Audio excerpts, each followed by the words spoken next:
देखो रिटायरमेंट वाला अपने जो चैप्टर है अपने 16 इलस्ट्रेशन तक कर लिया था।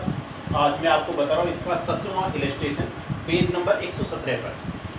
पेज नंबर 117 पर इसमें 3 पार्टनर है एक्स वाई जेड।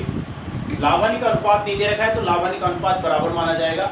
वाई ने अवकाश ग्रहण कर लिया है और उस दिन देखो संपत्ति दायित्वों में जो परिवर्तन हुआ है, स्टॉक और फर्नीचर में कमी हुई है।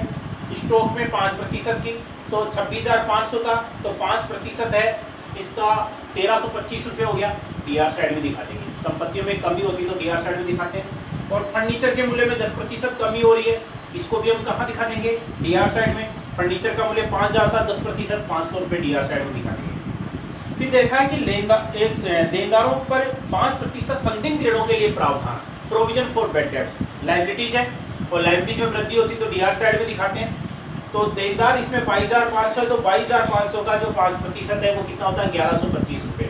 इसको भी हम डीआर साइड में दिखा देंगे प्रोविजन फॉर बैड डेट्स के नाम से।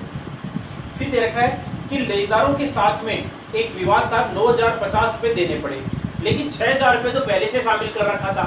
ये मतलब दायित्वों में और कितनी वृद्धि हुई है? 3,050 रुपये हमारे दायित्वों में वृद्धि होती है। इसको भी हम डीआर साइड में दिखा देंगे। अब और कोई मद नहीं है, सीआर साइड में कोई मद नहीं है तो डीआर साइड का टोटल आ रहा है 6,000। तो इसका मतलब है लॉस हो रहा है 6,000 रुपये का। एक्स वाई जेड तीनों बांट लेंगे बराबर 2-2 हज़ार रुपये। ठीक है। अच्छा देखो, वाई ने अवकाश ग्रहण किया है तो उस दिन ख्याति का मूल्यांकन किया गया था 12,000 रुपये पर। तो वाई का जो हिस्सा है वो कितना है? 1/3। तो 1/3 हिस्सा है वो कितना आ गया? 4,000 रुपये। 4,000 रुपये को क्या करेंगे? एक्स और जेड गेन रेशियो बांटेंगे। तो इसमें नया अनुपात दे रखा है इनका 5 और 3, तो नए में से पुराना अनुपात घटा देंगे। तो एक्स का नया अनुपात है 5/8, पुराना था 1/3, तो कितना आ गया? 7/24। ऐसे जेड वाई का जेड का वाई ने ये था, वाई ने तो अवकाश ग्रहण किया है तो नया था 3/8, पुराना था 1/3, 1/24। तो ये गेन रेशियो कितना आ गया? 7:1। तो 4,000 रुपये को ये क्या करेंगे? 7 और 1 के अनुपात में बांटेंगे एक्स और जेड। ठीक है, ये तो बन गया अपना रिवेल्यूशन अकाउंट। अब देखिए आपकी पार्टनर्स कैपिटल। देखो हमने रिवेल्यूशन अकाउंट बना लिया था। पार्टनर्स कैपिटल अकाउंट में देखो सबसे पहले सीआर साइड में पूंजी का शेष। तो पुरानी बैलेंस शीट में इनकी कैपिटल है 20,000, 14,000, 500, 10,000, ये दिखा दिया। पुरानी बैलेंस शीट में जनरल रिजर्व दे रखा था 7,500। लाभों का शेष है, सीआर साइड में बांट लेंगे तीनों। लाभानी का अनुपात बराबर 2500 आ जाएगा। ठीक है। अच्छा, रिवेल्यूशन पर लॉस हुआ था तो डीआर साइड में दिखा देंगे 2-2 हज़ार रुपये। ख्याति में जो वाई है उसका हिस्सा है वो 4,000 रुपये आया था, तो 4,000 रुपये से वाई के खाते को हम क्रेडिट कर देंगे। और एक्स और जेड इसको गेन रेशियो में बांट देंगे। गेन रेशियो हमारा कितना आया था? 7:1, तो 7:1 के अनुपात में बांटेंगे 4,000 को, तो ये 3,500 और 500 रुपये से इनको डेबिट कर देंगे। तो वाई के खाते को हमने क्रेडिट किया है तो इसके क्रेडिट साइड में नाम किसका आ जाएगा? एक्स और जेड का 3,500 और 500।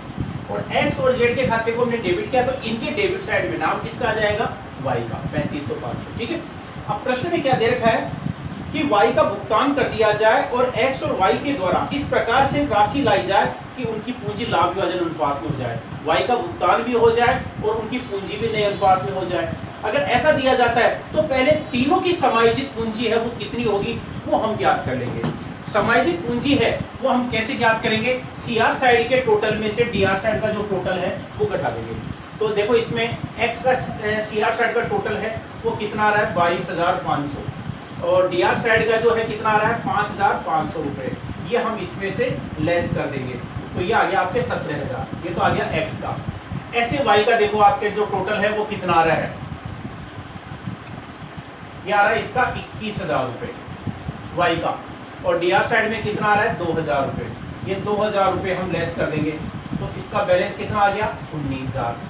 ऐसे जेड का देखो, जेड का सीआर साइड का टोटल है वो कितना और डीआर साइड में कितना है? 2,500 रुपये। ये लेस कर दिया तो ये बैलेंस आ गया इसका 10,000। तो 17,000, 19,000 और 10,000 ये क्या आ गया? इनकी समायोजित पूंजी। अब नई पूंजी कैसे ज्ञात करेंगे? इन तीनों का टोटल कर लेंगे। तीनों का टोटल कर लेंगे वो फर्म की नई पूंजी हो जाएगी और उस नई पूंजी को एक्स और जेड दोनों नए अनुपात में बांट लेंगे। तो 17,000, 19,000 और 10,000, तो इनका टोटल देखो आपके 17, 19 और 10, ये इनका टोटल आ रहा है 46,000। यानी कि फर्म की जो नई पूंजी है वो 46,000 होगी और इस 46,000 को क्या करेंगे? एक्स और जेड बांटेंगे। नया अनुपात है वो कितना दे रखा है इसमें? 5 और 3, तो 5 और 3 के अनुपात में बांटेंगे, जो नया अनुपात प्रश्न में दे रखा है उसके अनुसार देखते हैं। तो 28,750 ये तो आ जाएगी आपके x की, नया अनुपात है वो कितना आ रहा है 5-3, 5-3 के अनुपात में बांटेंगे। नई पूंजी कितनी है 46,000, 46,000 को 5-3 के अनुपात में बांटते हैं 28,750 और इसकी आ जाएगी आपके 17,250। ये किसकी आ जाएगी जेड, ये इनकी नई पूंजी हो गई।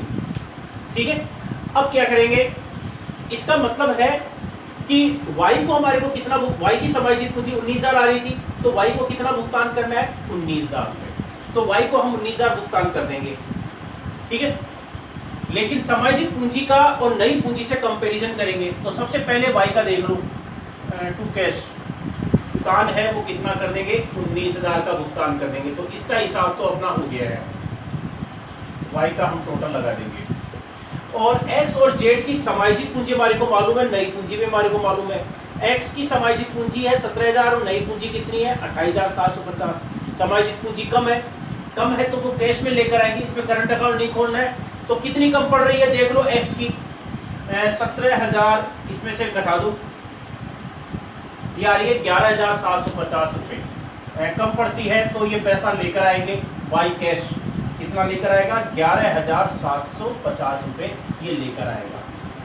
ठीक है, और नई पूंजी है उसको बैलेंस शीट के नाम से दिखा देंगे। नई पूंजी कितनी है x की 28,750 रुपए। ठीक है, अब ऐसे जेड की देखो, जेड की समायोजित पूंजी है वो है 10,000 और नई पूंजी है वो कितनी थी 17,250।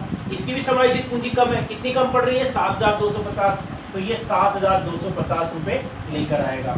और बैलेंस शीट में यहाँ पर नई पूंजी कितनी है 17,250 रुपए। तो नई पूंजी तो हमने पहले ज्ञात कर ली थी, 46,000 को हमने 5-3 के अनुपात में बांटा था, ये 28,750 और 17,250 है वो आई थी अपने x की, और ये जेड की 17,250। और समायोजित पूंजी से कंपैरिजन करने पर दोनों का कैश कम पड़ रहा है, ये दोनों पैसा लेकर आएंगे। ठीक है, अब इनका जो टोटल है वो हम लगा लेंगे। तो ये देखो आपके 28,750 और ये आ रहा आपके 5,500, 34,250 ये इसका हो गया, इसका भी आपके आ जाएगा 34,250। ऐसे ही इसका लगा लेंगे हम, ये आपके आ रहा है 20,250 और इसका लिखेंगे 20,250। तो ये अपना बन गया पार्टनर्स कैपिटल अकाउंट। जेड को हमने भुगतान कर ही दिया, ये इनकी नई पूंजी हमने ज्ञात कर ली, ये कैश लेकर आया वो कैश में जोड़ देंगे। अब बनाएंगे फंड की नई बैलेंस शीट। इसका टोटल है ये 19,750 है और इसका टोटल भी आपके 19,750। ठीक है, ये टोटल आप है करेक्शन कर लें। देखो फंड की नई बैलेंस शीट, तो नई बैलेंस शीट के लिए देखो पुरानी बैलेंस शीट का एसेट्स पक्ष देखो, एसेट्स पक्ष में पहले कैश दे रखा था 16,240, तो 16,240 पहले से था और ये एक्स लेकर आए 11,750, जेड लेकर आए 7,250, ये तो जोड़ देंगे और 19,000 रुपये वाई को हमने पेमेंट कर दिया, ये घटा देंगे, तो ये बैलेंस आपके वही 16,240 बच जाएगा। डेटर्स हमारे 22,500 थे और बेडर्स का जो प्रोविजन है 1,125 रुपये लेस करके दिखा देंगे 21,375। स्टॉक का जो मूल्य था उसमें 5% कम करके दिखा देंगे, ये 25,175 आ जाएगा। और फर्नीचर का जो मूल्य था पहले 5,000 उसमें 10% 500 रुपये कम कर दिए, 4,500 आ गया। लाइबिलिटी साइड में देखो क्रेडिटर्स जो थे हमारे पहले 18,240 उसमें 3,050 की वृद्धि हो गई, हमने ऐड कर दिया, ये 21,290 आ गया। और कैपिटल हमने ज्ञात कर ली थी एक्स और जेड की नई, ये दोनों की कैपिटल दिखा देंगे, तो इस प्रकार से टोटल आ जाएगा आपके 67,290। तो ये था 17वां इलस्ट्रेशन, इसको आप एक बार फिर से रिपीट कर लें।